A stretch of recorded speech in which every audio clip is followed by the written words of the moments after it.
Austin Barnes now available?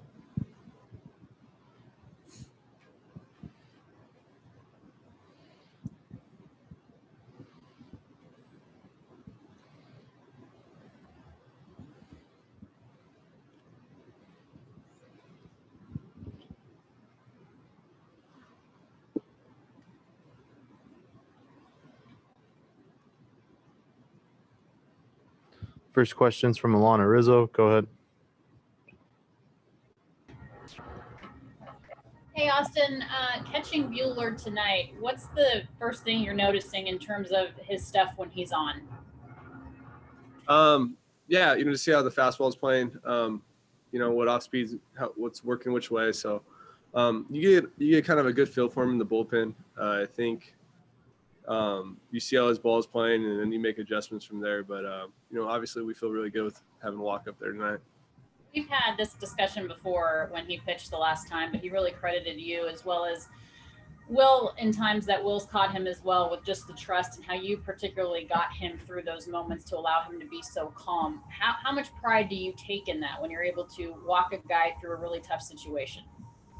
Yeah, that's our job, right? That's, as a catcher, that's to put up zeros and, give our offense. And, obviously there's two sides of it. But that's one of our biggest goals is to throw up zeros and keep us in the game and give us a chance to win. So obviously the pitcher-catcher relationship is something I take pride in, and so does Willie and all catchers. But we work hard on it. Could be a really good pitching matchup tonight on the other side as well. In your opinion, what's the best way to get to Morton early? Yeah, he's a good pitcher. Obviously he's made some big starts for them, and the Astros, we have some history with them. So just stay within ourselves, and I think taking the singles and taking the knocks, I think not trying to do too much is a good recipe for us. So hopefully we can get some runners on, get some traffic up there, and, score some runs. Thank you. Next question's from Ken Davidoff. Go ahead. Hey, Austin, just wondering from your point of view as a player, what is the most important attribute that a manager should bring, and how does Dave Roberts do in bringing that? It's just he has to lead a group of men, so just the way he has trust in the clubhouse, everybody trusts Dave and Doc, and he's very personable with everybody. So we've been through the grind with each other for 4 seasons, and we're going to get one now this year.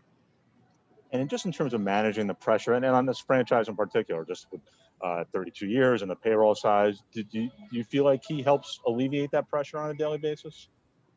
Yeah, everybody's aware of the drought in LA. The fans are itching for a championship, and we're working hard with Doc and to try to bring home a championship for the city of LA. Thank you. Next question's from Jorge Castillo. Go ahead. Hey, Austin, how do you what goes into pitch framing so well? Something that you've done really well this season. What goes into it? I mean, there's a lot that goes into it. It's kind of hard to, just to go in every detail of it. But it's something we work hard in. Take pride in. It's really to give your pitcher a best chance and just fight for the pitcher every pitch, really. But yeah, there's a lot that goes into pitch framing. How much have you improved in that over the last, whatever amount of years? When do you feel you got really good at it? I think when I was with the Marlins in 2013 or so, I had a buddy with the Yankees, Hector Rabago, who kind of showed me some stuff that I didn't really believe in at the time. But he showed me some stuff on it, and the Yankees were kind of ahead of everybody, I felt like, in that department. And he showed me a lot of stuff that translated to getting more strikes, and it did. So I kind of just took it from there. Well, thank you. Next question's from Rowan Kavner. Go ahead. Hey, Austin, Walker's talked, especially early on when he had the blister issue, about how the cutter was kind of the problem pitch. How do you kind of navigate that? It seems like in this last start he threw a few more. Is he at the point where you feel confident calling that pitch? Is it something you talk about before? How do you kind of handle that? Yeah, all his pitches are on the table, but we're not going to, this is the World Series. So, all his stuff will be available, but yeah, it's an interesting dynamic. Early in the season, and kind of late in the season to be not trying to hurt him too much. But he's going to make his pitches that are in the right situation at the right time. So, hopefully the blister's healed up, and it holds true. Next question's from Stephen Hawkins. Go ahead. Austin, obviously you guys have played, you'd like to play a World Series at home, but what's it been like playing a neutral site World Series, and what would you think about if they thought about doing something like this in the future? It's interesting. I think the bubble dynamic is an interesting thing. Being around your teammates, waking up in the morning and, walking outside and there's Bueller and Belly and Woody and stuff like that. It's an interesting dynamic for sure. It is weird playing not at our home field and playing at the same, stadium. The stadium is on the bigger side. I think takes a little bit to get used to, but it feels like playoff baseball to me, and these games are tough. They're not easy. It feels like playoff baseball for sure to me. But it is obviously different than when you're playing in Dodger Stadium, because you've played in Dodger Stadium these games, so it is vastly different, I guess. Yeah, I think the biggest difference would be obviously not the crowd as much. Sometimes on the road and at home, the crowd gets, pretty loud. So there's not as many people here, but that is probably one of the biggest differences. Thanks. Next question's from Ken Gurnick. Go ahead. Another question about pitch framing. Is the real goal to have balls called strikes, or to make sure that strikes aren't called balls? I would say, both, but to get as many strikes as you can. Obviously, you don't want to lose strikes in the zone for your pitcher. I think those ones come back and kind of bite you a little bit. So, just, when strikes are strikes, just getting them called. I think that's a big, important aspect of it. But you're just fighting for your pitcher every pitch. I think all catchers fight for your pitcher every pitch. But, stuff can swing stuff around, and, positive counts and negative counts are a big aspect of the game. Thanks. Next question is from Jack Harris. Go ahead. Austin, when you're working with Walker on preparing for this start, are you literally just sitting down together, like looking at the Rays lineup? Are you going over it with coaches? Like, what does that actually look like trying to prepare for a game like this? Yeah, we'll obviously we did a lot of homework before the series. And the coaches did a lot of homework, and they've talked to us about stuff, and then we do our own stuff, and we kind of have a meeting, and we come together and see what a specific plan we want to do for the lineup. So, everybody's kind of, has taken a look at it, and then we come to kind of a similar conclusion of how we want to attack these guys.